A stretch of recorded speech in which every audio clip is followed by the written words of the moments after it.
កំរងកំណាប់អប់រំអាសាជីវិតរស់គ្រាន់តែរស់ឥតខ្លឹមសាររស់បងអាសាឥតមានប្រយោជន៍រស់នៅអាស្រូវគេឈ្មោះអាសោចគេខ្លាចដូចខ្មោចគ្មានអ្នករាប់រករស់ឥតខ្នះខ្នែងប្រឹងប្រែងអំណត់ចាំគេសង្កត់ដឹកមុខរុញច្រានរស់ចាំវាសនាទេវតាប្រទានដេកស៊ីចាំមានគ្មានគោលគំនិតរស់ខ្វះតស៊ូព្យាយាមធ្វើការចោលកុសសាលាស្រវាទុច្ចរិតគ្មានគុណធម៌ខ្ពើមសុចរិត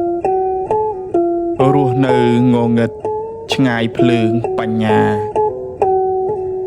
រស់ដូចកង្កែបនៅក្នុងអណ្ដូង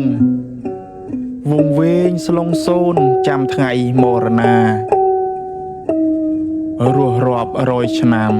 គ្មានសោះខ្លឹមសារមានតែតណ្ហា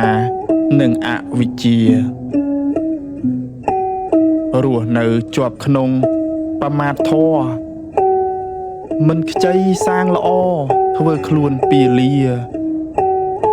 យកអបាយភូមិធ្វើជាមាគាតាំងខ្លួនជាមាផ្ចាញ់ប្រាជ្ញបណ្ឌិតខ្លួនឯងគ្រួសារ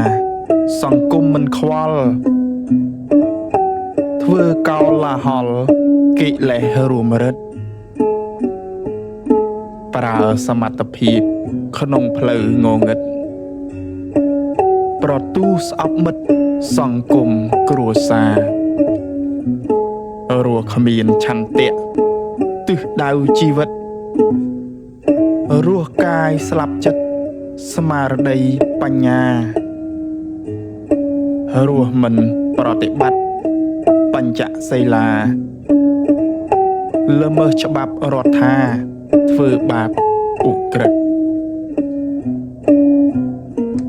ដកដង្ហើមចោលរស់ងាប់មុនស្លាប់ជីវិតដូចអាប់ផ្សែងរស័ព្ទពិតអសមត្ថភាពកាយវិចាចិត្តឈ្មោះគ្មានជីវិតតែគ្មានខ្លឹមសារនិពន្ធដោយកុយពិសិដ្ឋ